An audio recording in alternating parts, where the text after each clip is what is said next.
Vale, pues muy buenas a todos. Bienvenidos a este deck reveal, más un poquito la explicación del por qué, porque ahora veréis que este deck tiene un poquito de spicy. Antes de nada, decir que es una Zeon agro, así que no esperéis tampoco muchos misterios, pero sí que es verdad que es una Zeon que dio muy buenos resultados. Quedamos 7-1 en el suizo y acabamos novenos, y también en el top 16 estuvimos. Así que ha demostrado que es eficaz, sobre todo contra el meta actual. Y es cierto que tiene un par de modificaciones un poquito diferentes, o al menos que yo no he visto en otras listas, que sí que queremos guay compartirlas con vosotros y con vosotras para que un poquito las veáis. Así que vamos a empezar con las unidades y empezamos con los costes 1, que es exclusivamente este ZAC 1. Llevamos 3 copias, sé que hay listas que la llevan a 4, pero en mi caso particular y para con mi estilo de juego, creo que tampoco quiero llevar 4. Es una unidad muy buena, nuestro único nivel 1, y al final una oportunidad para empezar incluso primeros jugando alguna carta. Pero no la llevo a 4 copias porque tampoco es una carta que me gusta ver en todos los momentos de la partida. Te arregla curva por su coste y por su nivel, pero ya está. Igualmente, por toda su sinergia y por esa curva de nivel 1, llevamos 3 copias. Y luego seguimos, pues, por lo que todo el mundo se espera, ¿no? Otras unidades Taku, estas de coste 1 igualmente, pero nivel 2. La del Starter, God, la única unidad del juego por ahora de coste 1 que puede partir base. Y el Zaku 2, en este caso de la colección, que también es útil, tiene sinergia y ese 2-2 hace que para el rival sea un poquito más costoso tradearlo. Y también tenemos por aquí, como no, nuestros Guntanks, una unidad que yo adoro. No sabéis la de trades efectivos que se pueden hacer. La clásica es atacar con el Zaku para baitear que te bloqueen el Elefrit y luego con ese punto restante reventarlo con el Guntank. Es una unidad que da partidas, no tanto jugar una sola, sino ya más bien el jugar dos y poder rematar y poder expandirse en horizontal, porque recordar siempre que el objetivo de este mazo no es progresar en vertical, no es el tener uno o dos bichos muy fuertes, es el tener muchos bichos en horizontal y poder con eso hacer mucho daño a cabeza. Y continuamos ya con las unidades, esta vez de nivel 3. Como no, las que son obvias, ¿vale? Es que no hace falta ni presentarlas. Los dos Char de Zaku. Este mazo es muy bueno, no solo porque tiene la mayor sinergia con este Zaku de aquí y es uno de los mazos más agro, sino porque para el rival defensor es siempre la sensación de que no se te acaba el agro, de que incluso aunque limpias, estás constantemente metiendo presión, vuelves a recuperar mano, vuelves a bajar campo, vuelves a expandirte en horizontal, y si eso es posible, es gracias a este pibe de aquí. Un pibe que, sin necesidad de estar peireado, como sí que tiene esta otra unidad, al ser destruido, vas a mirar las 3 primeras cartas de tu biblioteca y vas a añadirte un Zeon o un Neozeon. Eso hace que estés constantemente reponiéndote la mano, que sea una unidad muy costosa o que tenga como un payback a la hora de tradearla. Y además es que si está peireado con su propio char, va a ser imbloqueable todos los turnos, así que la van a tener que tradear.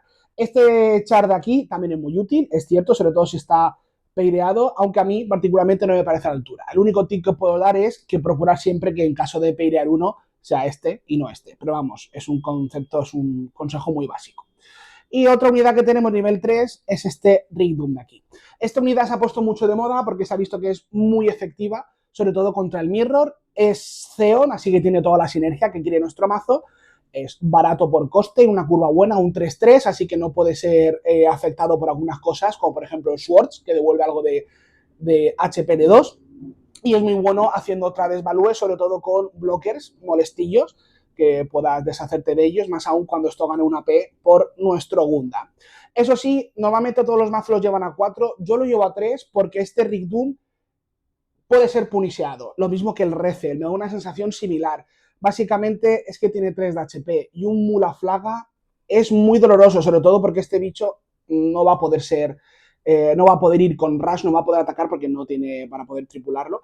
Así que, ojo, mucho cuidado porque si empezamos yendo segundos y abrimos, por ejemplo, de un Zaku 2 y en segunda jugada jugamos un Rigdum, como nos hagan un Mulaflaga, nos van a partir todo el templo, el tempo, perdón, vamos a volver a jugarlo al turno siguiente, vamos a ir muy lentos y vamos a perder todo ese agro que necesitamos ya desde un principio.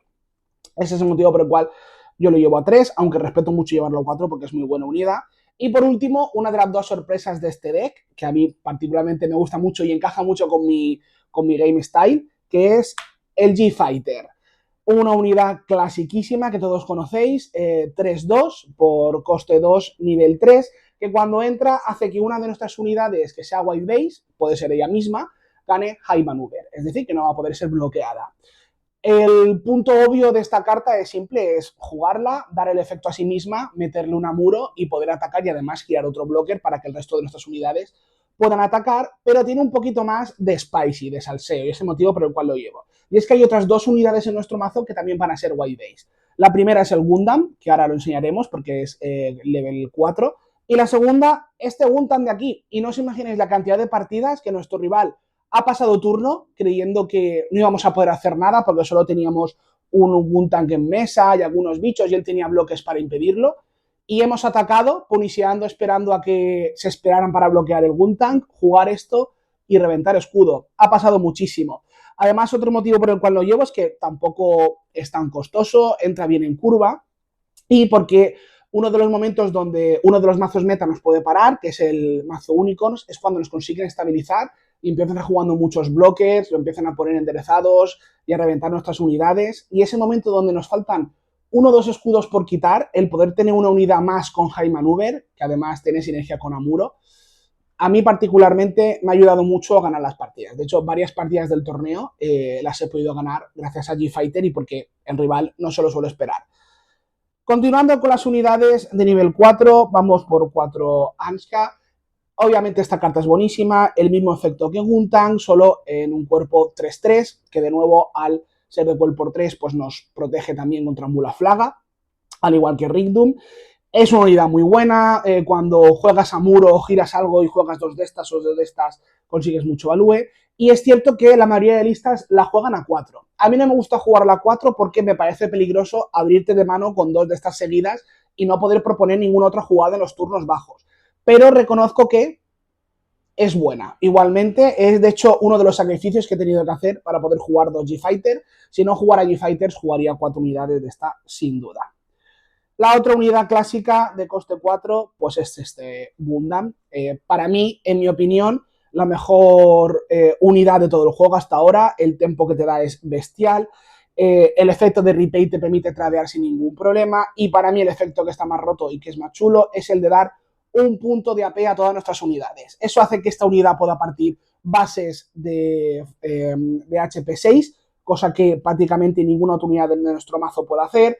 Gracias a ese punto de AP puede hacer que nuestros Char Zaku ahora peguen de 6, rompiendo también esas bases de 6 que un poco nos rompen las matemáticas, e incluso que nuestro Rigdum tengan 4 y ahora traen directamente Leafrich y otros bloques de 4 que suelen ser molestos, ¿no?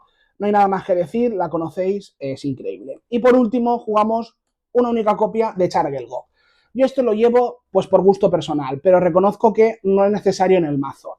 De hecho, en el suizo, en ninguna de las partidas recuerdo jugarla, literalmente. Así que este mazo funciona perfectamente, por lo que sustituirlo por un ansia más yo lo veo completamente normal. Continuando con los pilotos, pues lo que ya todos esperáis, 4 copias de Char y 4 copias de Amuro, no hay nada más que decir, son muy buenos. Respecto a las options, llevamos solo 2 copias de Show of Resolve. Hemos testeado mucho y hemos comprobado que más de 2 copias pueden hacer que se te atasque un poquito en mano y al final pensar que esto es una carta que queremos jugar cuando ya tenemos 6 recursos aproximadamente y después de jugarla se nos van a quedar 1 o 2 recursos para seguir spameando. Si esto lo jugamos a tempo en coste 4, eso significa que nos vamos a quedar muy atrás y probablemente le demos demasiado tiempo a nuestro rival para recuperarse, ¿no? Y por último, llevamos a las bases, donde aquí sí que hay algunos cambios con respecto a las listas generales, y es que no llevamos 4 copias de Corsica. Corsica es una base espectacular, y yo lo reconozco, no tanto por jugar el Talguis, unidad que a mí me parece que tiene, no es todo positivo, ¿no? Sino más bien por poder jugar los dos. Leo es que te da muchísimo impacto, son la única base que te juega unidades, aparte de la de White Base, rectas, es demasiado buena, ¿no?